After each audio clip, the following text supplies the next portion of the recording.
So we've been going through a release video, a release campaign, and it's been super disgruntling. So we want to take a little progress update and let everyone know where we're at, some of the struggles that we've been experiencing, some things that are super annoying, and just what it is to be independently putting out your own release.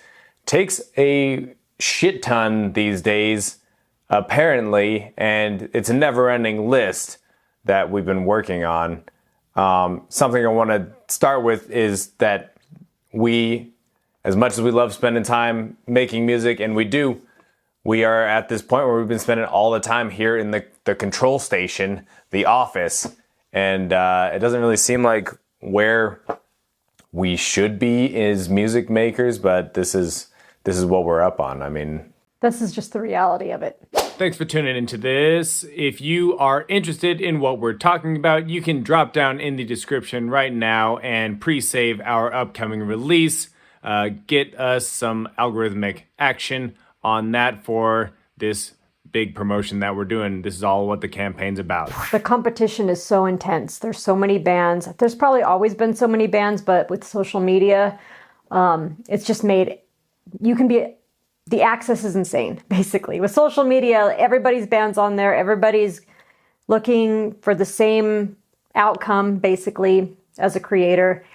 And if you really get into the nitty-gritty of how to actually do a release, whether it's a video, a single, an album, whatever creative release you're doing, there is so much work that goes into it. I mean, what is this checklist is it Ari's checklist? Ari Hertzstand's checklist is what we've been diving into. I will not link to his thing, but you can find his 26 item checklist. And the thing about those checklists is that, 26 items seems like a lot, but there's checklists inside of checklists. This is This is our whole process of organization. It's like you think you have it organized into one list, but you have sticky notes all up inside every item of that list. The list just goes deeper into the rabbit hole. It's like, it's not just the one thing, like he was saying, it just goes deep, deep, deep. And then you get stuck on these things like, Submit Hub, which I have my qualms with Submit Hub, and that will be a totally different video because I find it to be bullshit. But you get into these other platforms like, what was it, Groover? Groover's another one that we went down the rabbit hole of. I mean, there's another one that is called YouGrow, which we've gone down that rabbit hole. Basically, it's just spending money to try to get your music out there. And a lot of times it just leads to nothing.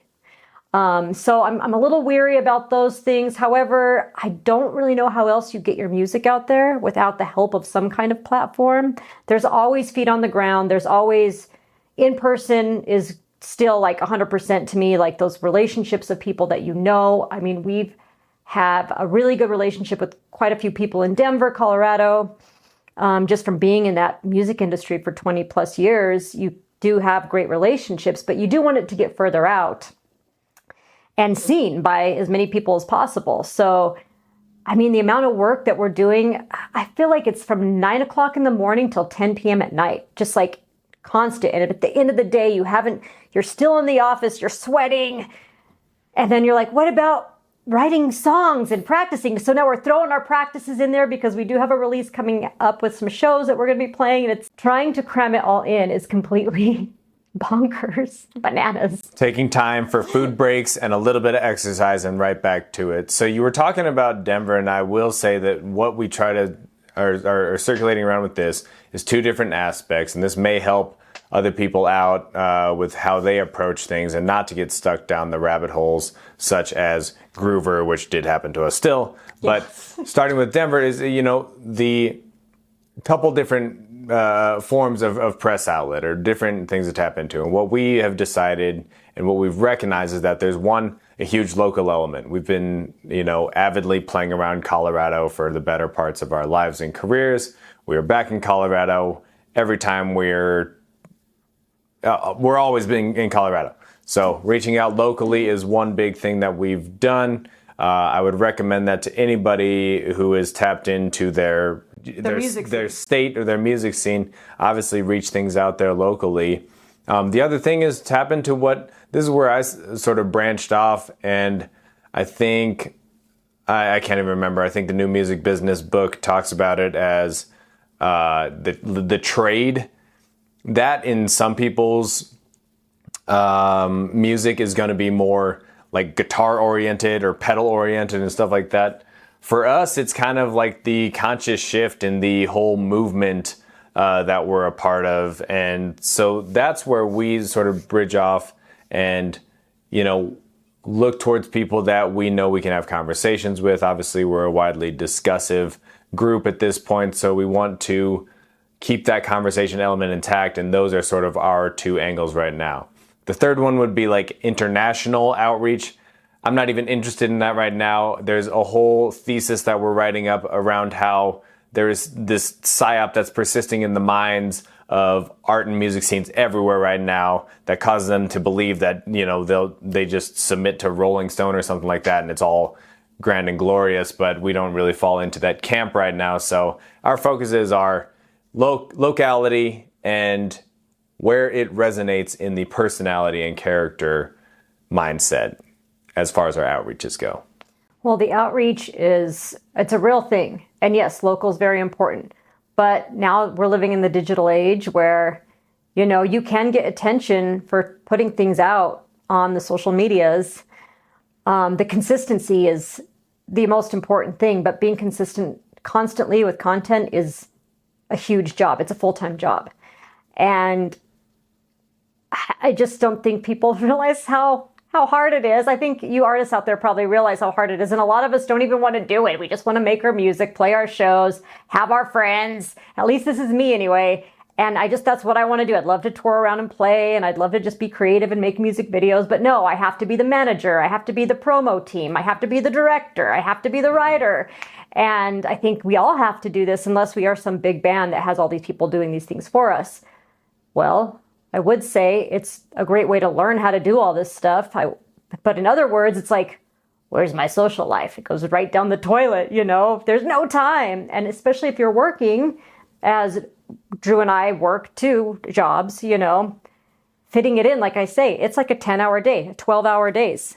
Mm-hmm. That's it. It's like that's grinding 24/7. So I've gotten a little frustrated or just kind of depressed, even just being like, gosh, I miss going to like hang out with a friend once in a while. But there is a light at the end of the tunnel.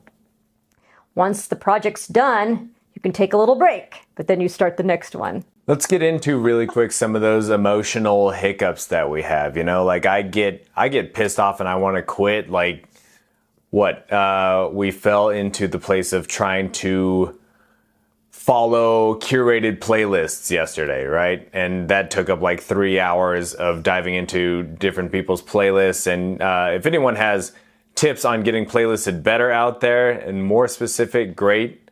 Please leave that in comments. But honestly, that is one of those things where, you know, you follow a tiny link to another thing. And yeah, obviously playlists are good. Getting in touch with the curator though, good luck. And if that playlist gets you 1,000 views, it gives you 5,000 views, what's the real results you're getting from it? Right. It's all valuable. That's where the Submit Hub comes in and the Groover. Yeah. They'll give you the list. Yeah. Okay, but let me just say something about this golden list that they give you. You have to research every single curator to see if they would even play your music. You can't just send your song to whatever playlist, whatever curator pops up. I mean, you really have to research what this person plays or what this playlist caters to. And, you know, most bands have a kind of a niche thing that they do. We absolutely do have that. And I feel like it's even smaller than most in our case, but finding someone that would even consider the music will take hours of research. Hours. That's something I did want to actually gripe about too. And that's one of those checkboxes inside of checkboxes, right? If the checkpoint on the to-do list is to reach out to independent press, independent vloggers, bloggers, whatever, the underlining recommendation is personalize it to them. Make sure you look into what they're doing. Make sure you make it personal. Otherwise, you know, are they even going to want to read what you're putting out there? So there's like these little cliff notes that make one small task potentially a forever journey to and to maybe get more streams, to maybe get more clout, or maybe even get accepted on the playlist, or nothing at all. Hear anything back? I think that's what most bands want. They want to get placed on a playlist. I mean, there's also, what is it? Getting on a movie. Oh, yeah, there's sync licensing, but we'll probably make another video about that because that is a couple weeks out for our campaign, I believe. So that's personally how I feel right now. I mean, that's a whole crazy. I mean, you have to pay for that too. And you also have to pay for all these things. So not only, I mean, you're paying to get your record recorded, you're paying to get your music video done, which we do a lot of our music videos ourselves, but we don't film them all the time. Sometimes we do. We still always have to have help. You need a team to do these things, which people need to get compensated for. So everything you're paying for. And I think where I get really caught up, I'm like, we're paying for all these things. When is the little bit of return going to come back in? You know what I mean? Like, how do you actually make some income back on all the money you've spent towards a project? Plus all the work you're doing. I mean, it's very wild. More or less, this whole video is just made to let others know out there that we have these struggles, and stay committed to what your strategy is some great advice that I could give. You're going to vary no matter what, because that's our attention spans, that's our artistic eye. You want to know the next way to put yourself out there, and you want to sort of wiggle into what strategies other people are doing.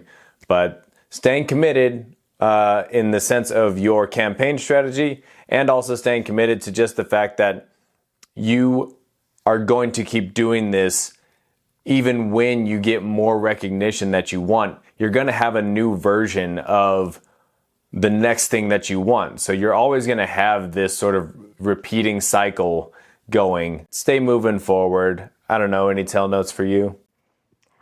I would say even when it gets hard, at the end of the day, you still need to do it. And maybe you don't do some of the things on the list. Maybe it doesn't resonate with you. Don't let it overwhelm you. I let it overwhelm myself. I would say just keep creating your art. We want to thank you one more time for staying till the end of this video. Like we said in the description, or in our description of our bio on this channel, you can find the pre-saved link for people of Defiance. Click on that, get in the follows of our Spotify algorithm, help us out with that. Peace, peace, peace, peace, peace, peace, peace.